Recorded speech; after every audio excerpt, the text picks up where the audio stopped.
आइए देखते हैं। क्वेश्चन है कि 8,320 रुपए की राशि को दो भागों में इस प्रकार से उधार दिया जाता है कि इसके एक भाग पर 10% की दर से 5 वर्ष का ब्याज, दूसरे भाग पर 9% की दर से 6 वर्ष के ब्याज के बराबर हुआ। तो पूछ रहा है कि 9% की दर पर उधार दी गई राशि की गणना है ना। तो क्वेश्चन में जो बोला गया है उसके अकॉर्डिंग हम आइए इसे बनाकर हम देखते हैं कि बोला जो गया है कि जो रुपया है वह क्या है, 8,320 रुपया है। इसको दो बराबर भागों में बांटना है। ठीक है, तो आइए हम इसे बनाकर देखते हैं। जो बोला गया है कि लास्ट में क्या बोला कि 9% की दर पर उधार दी गई राशि की गणना करना है हमें, है ना। तो इसको हम एक्स मान लेते हैं। तो चलिए इसको हम एक्स मान लेते हैं। ठीक है, किसको एक्स मानते हैं? जो 9% की दर पर उधार दी गई राशि है उसको हम एक्स मान लेते हैं, है ना। और वहां उसके ऊपर क्या बोला है कि 9% की दर से 6 वर्ष के ब्याज के बराबर होगा। तो रेट कितना है मेरा? रेट कितना है?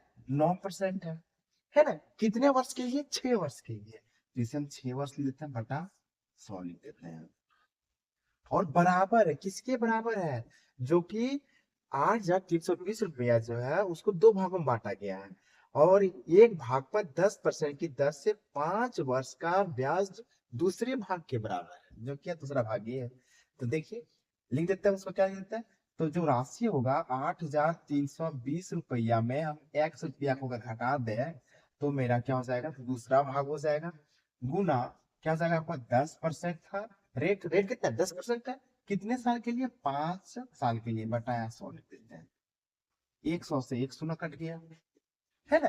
चलिए अब यहाँ इसको क्या करना है? 9 × 54 x, लिखते 54 x बराबर हमें क्या करेंगे इसको? 10 × 50 = 50, 8,320 और यहाँ गुना कर देते हैं 50 को। माइनस 50 को क्या करेंगे? फिर एक से गुना करेंगे तो 50 x हो जाएगा, लेकिन चिन्ह माइनस है तो माइनस देंगे, है ना। चलिए अब यहाँ देखिए। चलिए अब इसको हम गुना कर, अगर ये प्लस में इधर आ जाएगा क्या हो जाएगा? ये इधर सॉरी माइनस में इधर आ जाएगा, क्या हो जाएगा? प्लस में हो जाएगा। तो 54 + 50 क्या हो जाएगा? 104x हो जाएगा। बराबर यहाँ क्या हो जाएगा? 8,320 गुना 50 हो जाएगा। अब यहाँ देखिए 104 से अगर कट किया जाए तो 4 यहाँ है, 8 8 से 32 हो जाएगा। और 8 गुना मतलब 8 टाइम्स में कट जाएगा, है ना।